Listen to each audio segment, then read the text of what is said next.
Gandang umaga po sa inyong lahat, mga kaibigan at followers ko.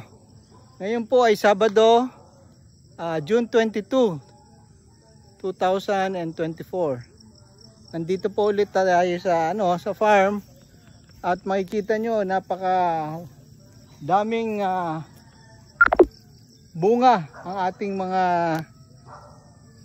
mga dragon fruit. Ngayon nag-grass cutter ang mga kasama natin dito, si Dodong at si Arman, at dahil kumapal ang mga damo, dumami ang mga damo dahil sunod-sunod na ulan araw-araw. Pero maganda rin sa ating dragon fruit at lahat nagkaroon ng nawala na yung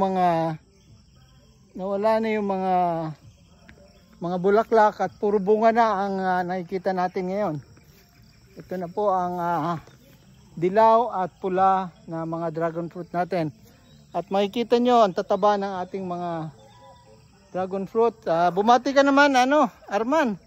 At kita mo yung good morning. Sa isang poste ilan yan?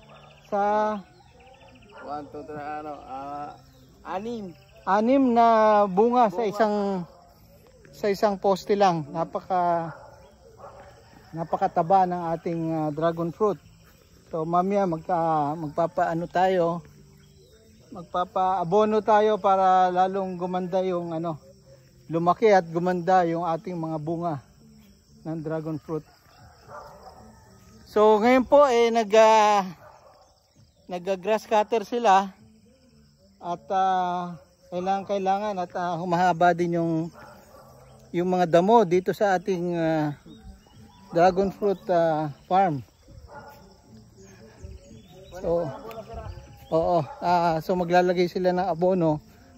Usually marka bulaklak at complete ang linalagay natin para lumaki yung mga bunga ng ating mga dragon fruit.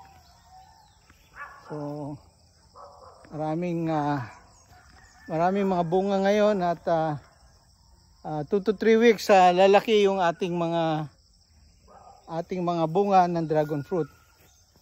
Ang variety dito nagkahalo na pula at dilaw. So napakaganda ng medyo malalaki na yung mga bunga ng ating dragon fruit. So tuloy-tuloy ang gawa nila dito. Mamaya mag-abono sila at si Dodong naman ay magputol ng damo, grass cutter ng damo.